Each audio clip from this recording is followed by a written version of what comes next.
Bismillahirrahmanirrahim. Assalamualaikum warahmatullahi wabarakatuh. Bismillah, alhamdulillah. Perkenalkan, nama saya Dery Nugraha.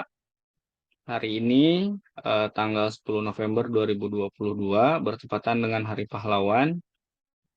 Saya bisa ikut berpartisipasi dalam rangka diskusi dan juga sosialisasi kampus mengajar angkatan kelima khusus untuk lingkungan STKIP PGRI Sukabumi. Rekan-rekan mahasiswa yang saya hormati, izinkan saya ikut berdiskusi dalam rangka menambah wawasan dan juga pengetahuan serta kesiapan kalian sebagai mahasiswa untuk mengikuti program kampus mengajar angkatan kelima ini. Eh, Apa itu kampus mengajar? Kampus mengajar itu adalah kegiatan pembelajaran dan juga pengajaran di satuan pendidikan dasar. Ketika kita berbicara tentang satuan pendidikan dasar, berarti ada dua hal yang muncul di benak kita. Yang pertama itu adalah sekolah dasar, yang kedua itu adalah sekolah menengah pertama. Sedangkan untuk TK atau PAUD itu eh, pendidikan anak usia dini, dan juga untuk SMA atau SMK itu sudah masuk ke pendidikan menengah. Di masing-masing tingkat pendidikan, pemerintah sudah menyelenggarakan dan juga mensosialisasikan sejak tahun 2021 tentang kegiatan eh, Merdeka Belajar. Jadi di sekolah-sekolah, baik itu di SD maupun SMP, beberapa sekolah sudah mengadopsi kurikulum Merdeka Belajar.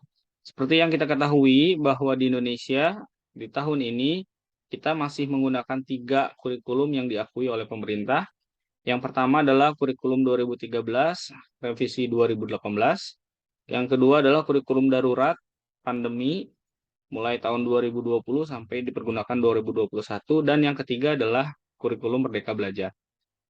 Baik itu kurikulum 2013, darurat, dan Merdeka Belajar, ini pemerintah menyediakan platform bahwa semuanya diarahkan untuk em, ikut berpartisipasi dalam rangka mensukseskan program Merdeka Belajar yang digaungkan oleh Kementerian Pendidikan dan Kebudayaan Republik Indonesia gitu ya.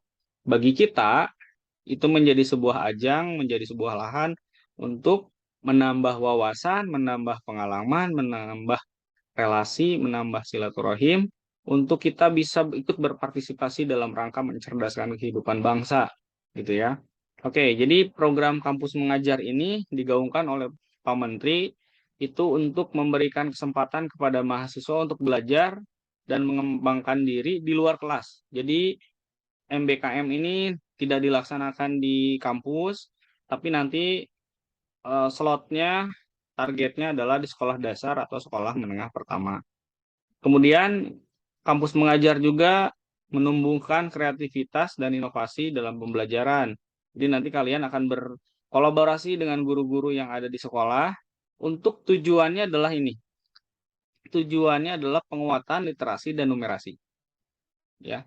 Kemudian selain kalian ditugaskan untuk meningkatkan literasi dan numerasi di sekolah, kalian juga nanti akan dibekali berbagai keahlian dan juga keterampilan. Karena kalian akan menjadi mitra guru dan sekolah dalam pengembangan model pembelajaran.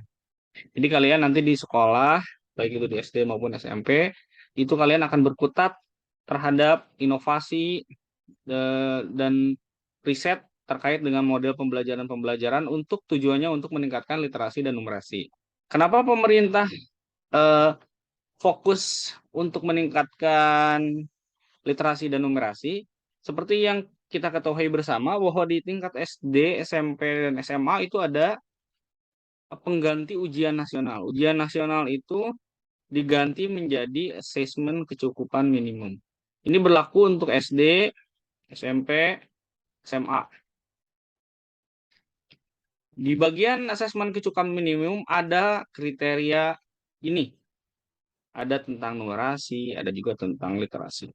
Dari beberapa tahun diselenggarakannya AKM, sejak tahun 2020, itu Indonesia ternyata alhamdulillah mendapatkan peringkat 18, paling bawah 18 tahun terakhir untuk literasi dan numerasi. Jadi pengganti UN itu adalah AKM, kemudian AKM itu diperuntukkan untuk SD, SMP, SMA. Nah, AKM ini salah satu poinnya adalah untuk literasi dan numerasi. Nah, ditambah lagi kemampuan literasi numerasi kita lemah, tambah lagi kemarin pandemi, ya menjadi tantangan berat untuk kita meningkatkan kemampuan literasi dan numerasi siswa di Indonesia. Jadi itu ya, kalian nanti akan, kenapa kalian harus mendaftar kampus mengajar? Karena sebagai bakti kalian untuk dunia pendidikan dan juga untuk bangsa Indonesia, sebagai calon penerus bangsa, kalian harus bisa memberikan sesuatu untuk eh, anak-anak di tingkat SD, SMP maupun SMA. Kemudian apalagi benefit yang bisa didapat kalau kalian ikut kampus mengajar, ini yang mungkin yang paling kalian tunggu-tunggu selainnya ya. Yang pertama kalian akan mendapatkan bantuan biaya hidup 1,2 juta per bulan selama 5 bulan. Ini berlaku untuk mahasiswa KIP maupun non-KIP. Oke. Bagi kalian yang non-KIP, sudah pasti kalian akan mendapatkan 1.200.000 rupiah per bulan masuk ke rekening kalian sebagai peserta kampus mengajar. Tidak ada potongan apapun. Sedangkan untuk peserta KIP nanti akan dikonversi. Biasanya per bulannya misal KIP saya contohkan 800.000 rupiah. Maka nanti ketika kalian lulus menjadi peserta kampus mengajar, kalian akan mendapatkan uang saku tambahan, biaya hidup tambahan sebesar 400.000 rupiah. Hingga bantuan biaya hidupnya 1,2 juta. Kemudian selain kalian dapat biaya hidup, kalian juga nanti dapat bantuan biaya semester atau uang kuliah tunggal atau biaya kuliah sebesar 2.400.000. Ini nanti dibayarkan langsung ke perguruan tinggi sebagai pengurangan UKT semester berikutnya gitu. Ya, jadi nanti biaya semesterannya dibayarkan oleh pihak pemerintah gitu ya. Kemudian yang ketiga ada dana-dana force majeure. Itu kalau kalian sakit, ketika kalian sedang melaksanakan tugas, sakit, kecelakaan dan seterusnya. Ya. Saya berbicara di sini bukan sebagai koordinator perguruan tinggi. Saya di sini mewakili Pak Firman sebagai koordinator perguruan tinggi STKI PPGRI Sukabumi. Saya ditugaskan sebagai wakilnya untuk menyampaikan karena hal-hal yang berkaitan dengan teknis terkait dengan kampus mengajar, kebetulan saya diberi amanah untuk memegang itu gitu. Jadi saya bisa berbicara banyak ini karena saya adalah wakil koordinator perguruan tingginya. Oke, terus setelah Zoom ini kalian harus ngapain? Ada dua yang harus kalian lakukan. Yang pertama adalah membuat akun. Setelah membuat akun nanti langsung kalian mendaftar. Karena waktunya itu dibuka tanggal 1 November sampai dengan tanggal 13 November. Sekarang sudah tanggal 10 November, besok 11, kemudian 12, 13. Pak, kenapa mendadak? Sebetulnya tidak mendadak karena yang diminta untuk pendaftaran itu juga tidak terlalu berat syarat-syaratnya. Karena kalian sudah terdaftar di PD Dikti juga, jadi kalian aman. Insya Allah untuk mengikuti kampus mengajar. Oke, saya akan mengajarkan step by step untuk pembuatan akun mahasiswa.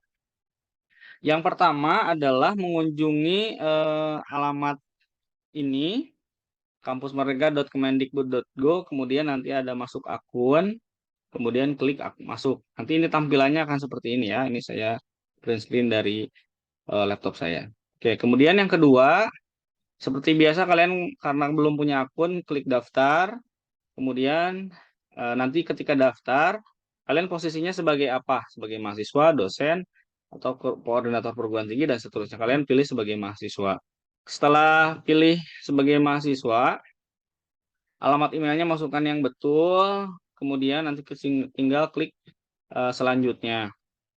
Kemudian kalian masukkan data-data perguruan tinggi, mulai dari perguruan tingginya apa, program studinya apa, NIM kalian berapa, NIK kalian berapa, tanggal lahirnya berapa. Dimasukkan di sini ya, kolom masing-masing di sini. Oke. Setelah selesai, kemudian kalian perguruan tinggi dan program studinya pilih juga kamu di program studi apa. Ini saya contohkan Universitas Indonesia. Nanti tampilannya seperti ini. Kamu program studinya apa kalian ya. Nanti sesuaikan ada PPKN, ada pendidikan ekonomi dan seterusnya. Kemudian nanti akan muncul ini di tabel resume terkait dengan hasil pendaftaran kalian, mulai dari nama, tanggal lahir, jenis kelamin, NIM, universitas, program studi, dan jenjangnya. Kalau memang dirasa sudah tepat, tinggal klik selanjutnya saja. Oke. Kemudian nanti setelah klik selanjutnya akan ada aktivasi akun dan ini masuk ke email kalian masing-masing, ke inbox-nya, ke inbox kalian masing-masing. Kemudian tinggal dicek saja, kemudian tinggal diklik aktivasi akunnya. Nanti kalau nanti akan muncul tampilan seperti ini, no reply dari Kampus Merdeka, tinggal klik saja linknya di inbox email masing-masing. Kalau sudah, nanti langsung kalian setelah sudah klik aktivasi akun berhasil, silahkan langsung login untuk mengecek apakah sudah betul kalian sudah memiliki akun atau tidak. Oke, kalau nanti sudah memiliki akun dan tadi daftarnya betul, maka nanti akan muncul seperti ini. Nama, kemudian posisi kalian, pesertanya mahasiswa, program tinggi kalian juga nanti muncul. Oke, nanti ini sudah muncul. Kalau bisa langsung dilengkapi data-data di profile kalian, gitu ya. Ini adalah sekilas tentang pembuatan akun Kampus Mengajar. Kemudian yang kedua tugas saya adalah setelah kalian bisa buat akun, kalian langsung harus daftar. Oke. Ini adalah tata cara mendaftar sebagai mahasiswa. Seperti yang tadi saya sampaikan, yang pertama adalah kalian sudah punya akun, kemudian login melalui link kampusmerdeka.kemendikbud.go.id, login kan, nanti di sini setelah login kalian pilih kampus mengajar, kemudian klik selengkapnya. Ini ya, kampus mengajar selengkapnya. Setelah itu nanti akan muncul daftar sebagai peserta yang ini. Ketika sudah selesai daftar sebagai peserta, ini ada beberapa unggah dokumen wajib. Yang pertama adalah transkrip nilai, surat keterangan sehat dari puskesmas cukup, rekomendasi nanti dari perguruan tinggi dibuatkan, persetujuan dari orang tua dibuat sendiri, atau surat fakta integritas juga dibuat sendiri. Ini dokumen-dokumennya, template-nya bisa di-download langsung di platform MBKM. Nanti Pak, bagaimana surat rekomendasi dari perguruan tinggi ada di template-nya nanti di MBKM yang di dalam di login kalian itu. Oke, nanti akan muncul seperti ini. Kalau sudah, beberapa dokumen tadi di-upload. Bentuknya PDF, jangan lupa. Bentuknya PDF tidak lebih maksimal 2 MB. Ya, bentuknya PDF. Masukkan ke sini, sesuaikan, jangan sampai salah. Kalau sudah, tinggal diklik selanjutnya.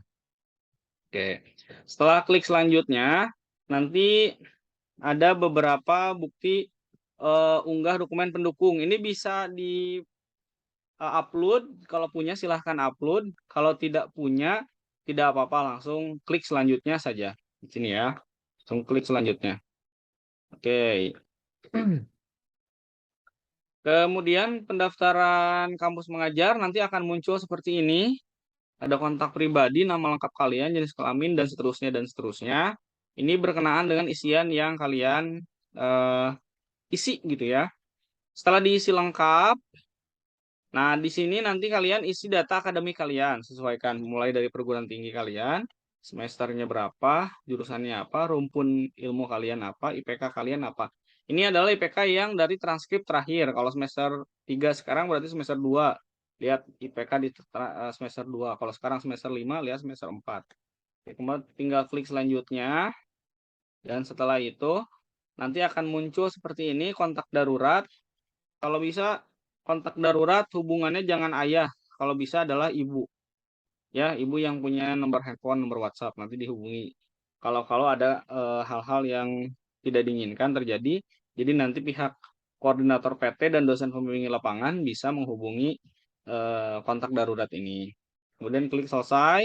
Nanti kalian bisa mengecek apakah data-data tadi, dokumen-dokumen tadi sudah selesai, dan mulai dari dokumen wajib, pendukung, kontak pribadi, data akademik, dan kontak darurat, itu bisa dilihat dari tabel yang tanda ke bawah. Bisa diklik satu-satu, bisa dicek ya. Oke, kemudian kalau sudah dirasa sudah lengkap, silahkan klik selanjutnya. Nanti di sini ada istilah nanti karena kalian menjadi peserta kampus mengajar. Kampus mengajar itu jadi kalian nanti akan membantu menjadi mitra guru di sekolah tujuan, baik itu SD dan SMP. Nanti akan muncul pertanyaan, Pak, bagaimana dengan kuliah saya di kampus gitu, Pak. Nanti kebijakan dari ketua prodi masing-masing, baik itu Pak Berliana SPDMM dari Pendidikan Ekonomi dan juga Muhammad Firman SPD MPD dari Pendidikan Pancasila dan Kewarganegaraan, akan membuat kebijakan terkait dengan konversi jumlah SKS. Karena kampus mengajar itu konversinya 20 SKS selama 5 bulan. Oke, selama 5 bulan itu 20 SKS. Nanti periodenya juga ada, tertanggal berapa sampai dengan tanggal berapa. Kemudian nanti tinggal pernyataan kesanggupan, tinggal dicek box saja. Oke. Sekali lagi, untuk konversi SKS, nanti Pak Berliana dan Pak Firman akan memberikan kebijakannya terkait dengan konversi SKS ini. Tugas kalian hari ini adalah mendaftar. Oke, ketika sudah diklik semuanya, tinggal klik daftar, nanti akan muncul seperti ini. Ya, oke, itu saja yang bisa saya sampaikan. Kebetulan di eh, Zoom ini nanti akan ada eh, kakak tingkat kita yang sudah menjadi peserta kampus mengajar di angkatan keempat sebelumnya, yang nanti akan memberikan pengalaman sedikit-sedikit terkait dengan eh, bagaimana teknis di lapangan kampus mengajar. Itu saja yang bisa saya sampaikan. Terima kasih banyak. Mohon maaf atas segala kekurangan. Assalamualaikum warahmatullahi wabarakatuh.